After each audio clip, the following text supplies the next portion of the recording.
자, 토트넘이 돈커스터를 3대 0으로 잡으면서 카라바오컵도 승리를 가져갔습니다. 오늘 어느 정도 로테이션을 돌렸는데 일단은 주말에 리그 경기가 있거든요. 울브스전인데 오늘 거의 토트넘 또 주전으로 쓸 수 있는 선수들도 사용이 돼가지고 사실 선발 라인업이 어떻게 구성될지 모르겠어요. 일단 포로를 풀타임 뛰게 만들었거든요. 그래가지고 야, 포로를 여태까지 쉬지 못했던 선수를 이번 경기에서도 풀타임 뛰게 만들었다. 이거는 제가 생각했을 때는 뭐 오른쪽 사이드백 스펜스, 왼쪽 사이드백 우도기 이렇게 울버햄튼전에 선발 구성할 수도 있지 않을까 싶습니다. 혹은 뭐 포로만 괜찮다고 하면 포로는 이미 철강왕 딱지가 몸에 붙어 있으니까 또 출전할 수도 있겠죠. 어쨌든 지금 토트넘이 사실 풀백 3명으로 시즌 초반을 돌리고 있거든요. 스펜스, 우도기, 포로. 그러니까 이 셋 중에 한 명이라도 부상당하면 뎁스가 매우 힘들어지기 때문에 또 그런 것들의 관리가 필요할 것 같습니다. 토트넘이 이번 이적 시장에 풀백을 확실히 영입을 못했지만 지금 벤 데이비스는 제가 봤을 때는 100% 스쿼드 자원으로 분류하기는 어렵지 않을까. 이제 나이도 있고 그러다 보니까 큰 기대는 하지 말아야 될 것 같고 이제 서브 풀백 한 명 정도는 더 생각을 해봐야 되는 시점이 아닐까 싶습니다. 그리고 이제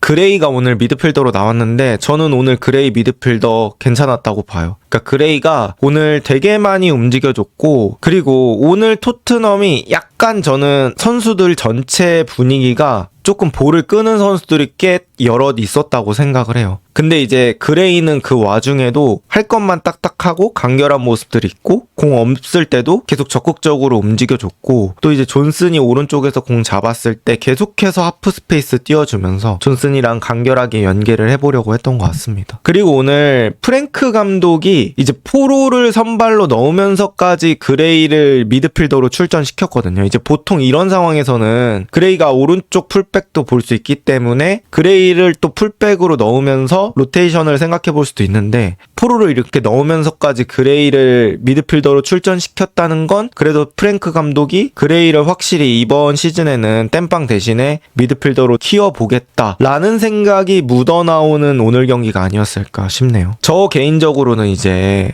그레이 베리발 동시에 왔을 때 사실 그레이에 대한 기대감이 더 크긴 했거든요. 근데 이제 베리발이 생각지도 못하게 엄청나게 많이 성장을 했고 그래서 약간은 그레이가 지금은 베리발에 밀린 모양새인데 또 그레이도 많은 기대치를 받고 있는 선수인 만큼 플레이하는 것들을 잘 보여줬으면 좋겠습니다. 사실 뭐 상대가 지금 3부 리그여서 정확히 판단이 안 되는데 프리미어 리그에서도 지금 정도의 리듬과 플레이를 보여준다고 하면 저는 충분히 로테이션 자원으로 사용할 수 있지 않을까라는 생각이 있습니다. 그 다음에 오늘 또 경기에서 인상 깊었던 부분은 바로 토트넘의 세트피스입니다. 토트넘이 가지고 있는 세트피스 종류가 되게 많은 것 같아요. 그러니까 오늘 경기에서 약간 세트피스 전시회 하듯이 쇼케이스를 되게 많이 보여줬던 것 같은데 롱스로인도 패턴이 좀 있고 그 다음에 프리킥이나 코너킥에서도 패턴이 좀 있는 것 같습니다. 뭐 예를 들어서 코너킥에서는 포로만 뒤로 빼놓은 다음에 포로한테 직접 공 주고 슈팅을 때리는 거라든지 롱스로인에서는 선수들이 이제 팝포스트 쪽에 되게 일자로 서 있더라고요. 기차처럼. 약간 소떡소떡 느낌으로 이렇게 서 있었는데 그리고 갑자기 안으로 들어오면서 또 혼란을 야기하는 그런 것들도 썼었고 저는 이제 그런 것들을 보면서 무슨 생각이 들었냐면 아니 이거 지금 보여줘도 되는 거야? 이 세트피스를 리그에서 안 쓰고 이제 이런 경기에서도 보여줘도 되나? 이런 생각이 들긴 했습니다. 근데 제가 생각했을 때는 보여주더라도 상대방이 기억을 잘 못할 것 같아요. 그 정도로 세트피스가 좀 다양했다. 그래서 이번에 또 울버햄튼전에서 토트넘의 세트피스가 어떤 게 나올지 기대가 됩니다. 어쨌든 오늘 경기에서도 세트피스로 득점 만들었죠. 팔리냐의 오버헤드킥. 그래서 토트넘의 세트피스의 그런 감 이런 것들은 계속해서 올라와 있는 상태다. 이렇게 말씀드릴 수 있을 것 같습니다. 그 다음에 저는 존슨 얘기하고 싶어요. 존슨이 오늘은 오른쪽 윙어로 나왔는데 저는 존슨이 오른쪽이 더 나은 것 같아요. 그러니까 존슨의 단점이라면 단점이 이제 공 있을 때 상황이잖아요. 온더볼 상황에서 단점이 많이 나오는데 상대적으로 오른쪽보다 왼쪽이 공을 더 많이 만져야 되는 그런 상황들이 펼쳐지는 것 같아요. 아무래도 이제 역발 윙어다 보면 필연적으로 드리블이 들어가야 될 때도 있고 또 공을 가지고 돌파를 해야 되는 상황들도 만들어지고 그런 상황들이 많은데 오른쪽으로 갔을 때는 앞으로 가면 바로 이제 크로스나 슈팅을 할 수 있는 찬스가 나오고, 이제 정발 윙어가 소유하는 데는 역발 윙어보다 불리할 수 있겠지만 또 존슨 같은 선수, 그러니까 소유할 때 큰 장점이 나오지 않는 선수한테는 그냥 정발 윙어로 가서 바로바로 방출할 수 있는 그런 타이밍을 만들어주는 게 더 좋지 않나라고 느꼈습니다. 그리고 존슨이 또 오늘 득점한 과정들 봤을 때는 확실히 또 직선적인 그런 침투가 좋기 때문에, 그런 스피드가 좋기 때문에 만약에 쿠두스가 뭐 못 나오는 날, 내지는 쿠두스를 교체로 뺀 날에는 존슨을 왼쪽이 아니라 오른쪽에 투입해보는 게 어떨까라는 생각이 있습니다. 확실히 컵백이나 공 몰고 들어가는 거는 오른쪽에서 더 장점이 나오네요. 저는 이제 단소 같은 선수는 본인이 뭐 출전 시간에 불만만 없다면 토트넘이 너무 잘 데려온 선수라고 생각해요.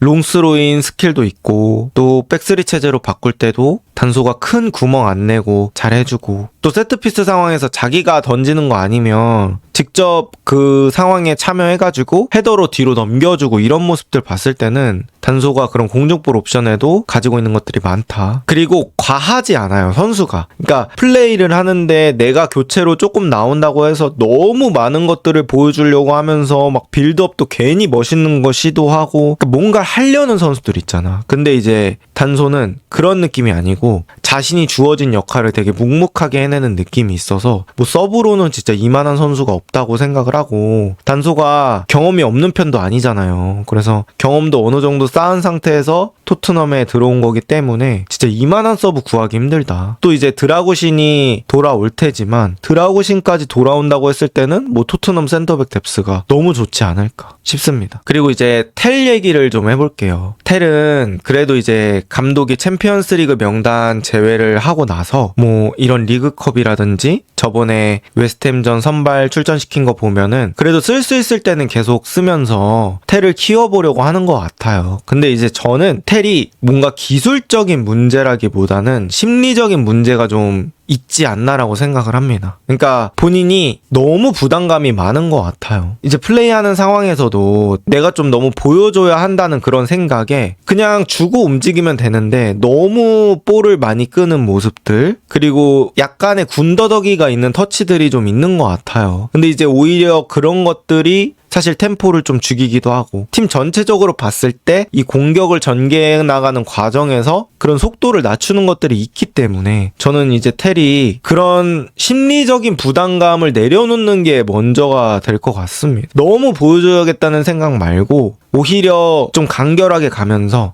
자신에게 오는 기회에 집중하는 게 좋지 않을까 싶어요. 저는 텔 같은 선수들이 되게 자신감에 영향을 많이 받는 유형이 아닐까라고 생각이 들어요. 그러니까 텔이 자신감 있을 때는 진짜 슈팅이나 동작들이 되게 가감해. 그러니까 형들 눈치 안 보고 뭐 슈팅 때릴 수 있을 때는 때리는 그런 모습들이 저는 텔의 장점이 될 수 있다고 생각하거든요.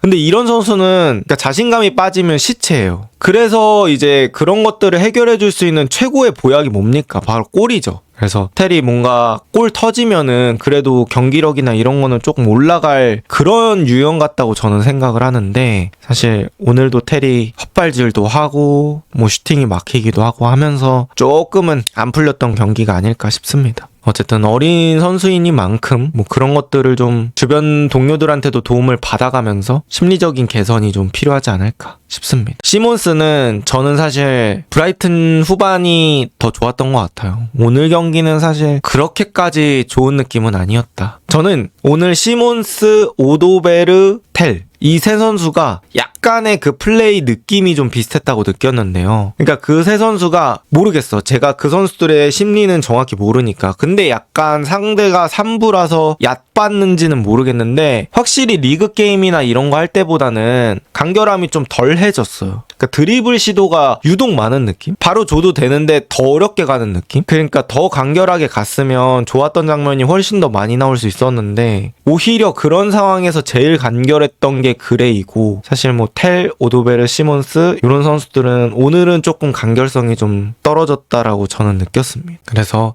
시몬스도 일단은 감독이 조기에 교체해준 거를 보면 울버햄튼전에서 쓸 생각으로 빼준 것 같은데 선발로 출전시킬지는 모르겠지만 이제 울버햄튼전에서는 조금 더 간결성이 늘어나기를 바랍니다. 그러니까 저는 시몬스의 고점은 어느 정도 오늘도 살짝 나왔다고 생각해요. 그러니까 처음 터치 가져가는 게 남들보다는 생각이 약간 다르다는 생각이 들어요. 그러니까 좀 창의적이다? 여기서 이렇게 바로 터치를 해서 간다고? 뭐 요런 장면들이 간간히 있긴 했는데 사실 고점만으로 선수를 쓰는 거는 감독한테는 되게 부담되는 그런 상황이라고 생각해요. 그러니까 결국에 고점이 있지만 저점이 너무 받쳐주지 않으면 그걸 우리가 흔히 기복이라고 얘기하잖아요. 그리고 기복이 결국 길어지면 그 선수가 실력이 좋지 못하다는 결론에 이르기 때문에 저는 이제 시몬스가 오케이 고점은 알겠으니까 저점을 조금 더 단단하게 만드는 그런 상황들이 나오면 어떨까라는 생각이 좀 들었습니다. 어쨌든 오늘 리그컵은 토트넘의 어떤 엄청나게 중요한 게임까지는 아니었기 때문에 결국에는 이제 울버햄튼에서 잘하는 게 중요하겠죠? 울버햄튼 전에서. 근데 토트넘이 오늘 경기 보니까는 저는 감독이 진짜 잘하고 있다는 걸 다시금 느끼고 있어요. 사실